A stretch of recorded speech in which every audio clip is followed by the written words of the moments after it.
ملک کے ولائی علاقوں میں شدید برفباری، نظام زندگی مفلوج۔ چترال دومیل میں مکان پر برفانی تودہ گر گیا۔ ایک ہی خاندان کے 9 افراد ڈوب کر زندگی کی باسی ہار گئے۔ ایک بچہ ملبے تلے معجزانہ طور پر محفوظ رہا۔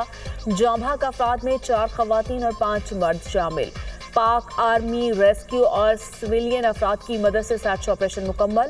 گلیات کی ولائی چوٹیوں پر 1.5 فٹ تک برف پڑ چکی، بیشتر سڑکیں بند۔ نتھیا گلی، ایوبیہ، ٹھنڈیانی میں بھی برف باری سے موسم شدید سرد۔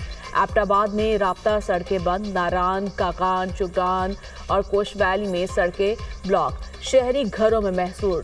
ملکہ کوہستان مری میں 1 فٹ سے زائد برف باری ریکارڈ، راستوں کی بندش، مری میں مزید سیاحوں کا داخلہ روک دیا گیا۔ برف باری تھمنے پر سڑکوں پر برف ہٹانے کا کام جاری، مری میں تمام ہوٹلز مکمل فل، گنجائش سے زائد گاڑیاں پہنچ گئی۔ وزیر اطلاعات پنجاب اسما بخاری کہتی ہیں التماس ہے شہری مری کے سفر سے اجتناب کرے، سیاحوں کی حفاظت حکومت کی پہلی ترجیح ہے۔ شدید برف باری سے متاثرہ علاقوں میں پاک فوج کا ریسکیو اینڈ ریلیف آپریشن۔ جوان برف باری میں پھنسے افراد کو محفوظ بنانے کے لیے کوشاں، بچوں، بزرگوں اور خواتین کی محفوظ مقامات پر منتقلی۔ ریسکیو کیے گئے افراد کو خوراک، طبی امداد اور گرم کمبل فراہم کر دیے گئے۔ کلام، محمد اور تیرا میں پھنسے سیاحوں کے لیے پاک فوج کی امدادی سرگرمیاں۔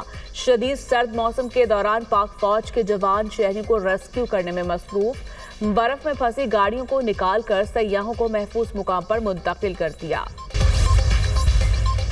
M D I M F Pakistan کی معاشی اصلاحات کی معترف۔ کرسٹولینا جارجینا کا عالمی اقتصادی فورم میں اظہار خیال، کہا شہباز شریف کی تہہ دل سے عزت کرتی ہوں، پاکستان میں مثبت تبدیلی اور ترقی کے لیے سنجیدہ ہیں۔ شہباز شریف کسی کام کی ٹھان لیں تو پھر مکمل کر کے ہی چھوڑتے ہیں۔ پاکستانی حکومت سنجیدگی سے اصلاحات کا نفاذ کر رہی ہے۔ حکومت اقدامات کے مثبت ثمرات موصول ہونے لگ گئے۔ پہلی مرتبہ بجٹ ڈسپلن دیکھنے میں آیا، عوام کی زندگی میں مثبت تبدیلی کے لیے وسائل خرچ کیے جا رہے ہیں۔ افغانستان میں برطانیہ سمیت نیٹو کے کردار پر صدر ٹرمپ کا بیان خطرناک اور توہین آمیز قرار۔ برطانیہ کے پرائم منسٹر سر کیئر سٹارمر کا صدر ٹرمپ سے معافی مانگنے کا مطالبہ، کہا اگر میں نے ایسا بیان دیا ہوتا تو یقیناً معافی مانگتا۔ 9/11 کے بعد افغانستان اور امریکہ کا ساتھ دیتے ہوئے جنگ کے دوران 457 برطانوی فوجی ہلاک ہوئے تھے۔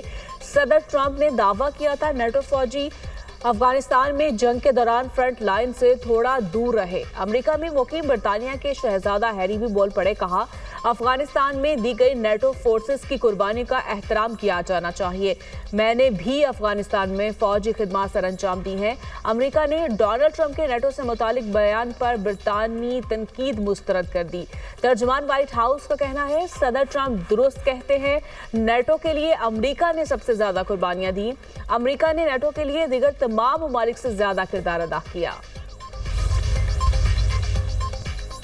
کراچی گل پلازہ کا 90% حصہ کلیئر، جاں بحق افراد کی تعداد 71 ہو گئی، 82 افراد میں سے صرف 11 لاپتہ رہ گئے۔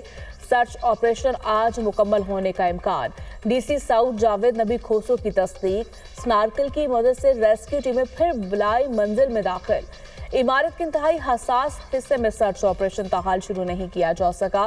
پولیس سرجن ڈاکٹر سمیہ کے مطابق 16 افراد کی شناخت ہو چکی، لاشیں جل جانے کی وجہ سے ڈی این اے کا عمل بھی پیچیدہ ہو گیا۔ ڈپٹی کمشنر جنوبی اہل خانہ کو امداد کے لیے کیسز سندھ حکومت کو ارسال کر دیے۔ حیدرآباد میں جام شروع کے علاقے کوٹری سائڈ روڈ پر خوفناک حادثہ، ٹرک اور کار میں تصادم، 8 افراد جاں بحق، 2 زخمی۔ ریسکیو اہلکاروں نے لاشیں ہسپتال منتقل کر دی۔ جاں بحق ہونے والوں میں 3 مرد، 1 خاتون اور 4 بچے شامل ہیں۔ فیملی ٹھٹھا جا رہی تھی، تیز رفتاری کے باعث کار ٹرک سے جا ٹکرائی۔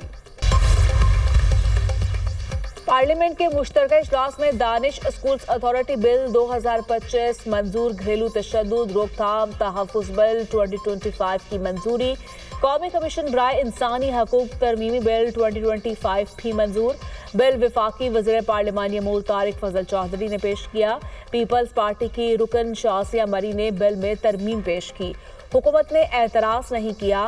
اپوزیشن رکن عالیہ کامران کی ترامیم حکومت کے اعتراض پر کثرت رائے سے مسترد۔ ایوان میں قانون سازی کے دوران اپوزیشن کا احتجاج، نعرے بازی۔